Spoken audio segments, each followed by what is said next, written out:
I respect women. I love women. I cherish women. And the president after that tweeted where he calls her a dog. So that's pig, slob, fat, and now you can add dog to that list. Just a perfectly normal president though, right? Today, Donald Trump sparked new outrage after calling Omarosa a dog. Even for him, I had to give this tweet a second look. Before we get into the point of this, just for a second, imagine Obama said this. The same guy that they called disrespectful for wearing a tan suit. One of the ugliest suits in the history of America. And as expected, most rational people were quick to say, nah, that ain't cool. But his most loyal followers sang his praises for speaking his mind. This tweet came amidst his morning frenzy where he covered the usual topics, you know, like no collusion, witch hunts, and a terrorist incident in London. But yet he still said nothing about the brutal murder of Nia Wilson in his own country. But maybe it just flew under his radar. Now, full disclosure, I'm not on the Omarosa train. I think it's pretty convenient that all of this has occurred just as a new book is on the horizon, the same way Michael Vetti is about 3 appearances away from having his own show on CNN.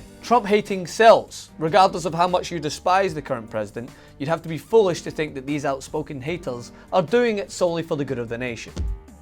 But regardless, this is never an excuse to call a woman a dog. And while we're at it, it's never an excuse to call a woman a pig, or a slob, or fat. Trump voiced his opinion, or what was probably a watered down version of his opinion, after Omarosa released another recording, this time involving 3 Trump campaign aides in a conversation where it seems they're looking at ways to figure out damage control over the president using the N-word. They can be heard saying, I'm trying to find out at least what context it was used and to help us maybe try to figure out a way to spin it. And my response to this would be, why spin it? Like, Trump saying it would most likely bolster the support of his most prominent advocates. Why not just embrace it? Seriously, even if there are tapes of the president using arguably the worst word to have ever graced this earth, do you really think this will suddenly alter the opinion of the MAGA crowd? Come on, these are the same people out here rocking this hat while marching to uphold ethnic cleansing and berating minorities whenever they get the chance. At this point, he could sing it from the rooftops at his rally and they'd join in. But despite my everyday pessimism, my overall consensus remains the same. A president calling a woman a dog is not exactly presidential.